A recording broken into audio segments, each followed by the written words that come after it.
So today I'm going to show you how I make my video thumbnails. I actually don't think that mine are that great, but I had a request for this, so I'll show you how I make mine, and then you can alter it to come up with your own style.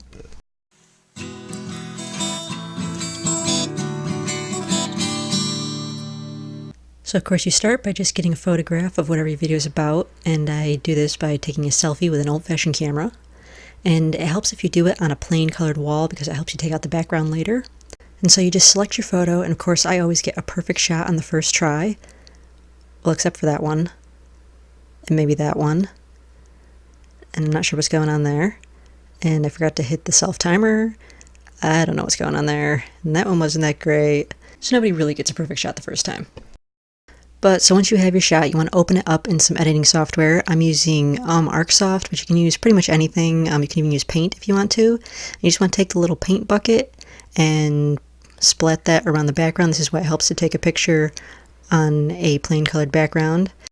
And then you just want to take the paintbrush tool and touch up any places where there might be a little bit of the wall color left. You can even do this in Microsoft Paint. You don't need fancy software. So then just copy that picture. And then I make a new image in the size of the YouTube thumbnail. So there's my new image, and I just paste the other one onto there. Then of course my head is way too big here. So let's close out the other one. And I'm just going to shrink down this enormous head of mine so that it fits within my YouTube thumbnail picture. Just like that, and that's a little better. So there's my base. So then I just add a little bit of text. So we've got the DIY, don't know why my camera keeps going out of focus, DIY Power Rangers, Dragon Dagger. And I just place that, resize it, center the DIY, and then I just double layer it, give it a red layer and a yellow layer, just kind of shadow it a little bit. And then there is my thumbnail. So that's how I do my thumbnails. Now, this picture is an example of 3 things that I purposely never do in my thumbnails, and those are to use a fake picture of the prop, huge words that say best or amazing, and then of course the third one is making a dumb face. These are clickbait techniques, which is exactly why I don't use any of them. They are intended merely to get you to click on the video, and usually the videos that accompany these, a lot of times they have nothing to do with what the thumbnail is. So the first one is I always use a picture of the prop or costume that I actually made in the photo.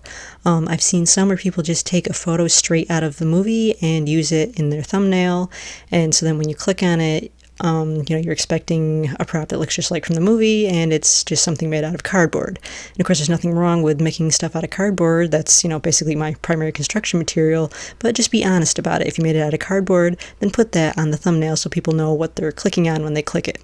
Second, I don't use huge words in all capital letters that are shouting out like, best, incredible, amazing, whatever.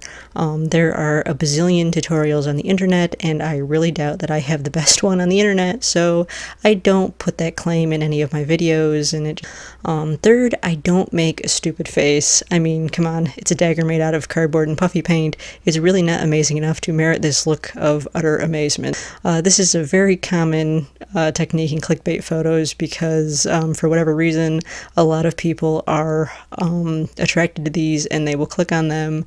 But oftentimes it's very misleading, and what the content is usually is not nearly as amazing as the face makes it look.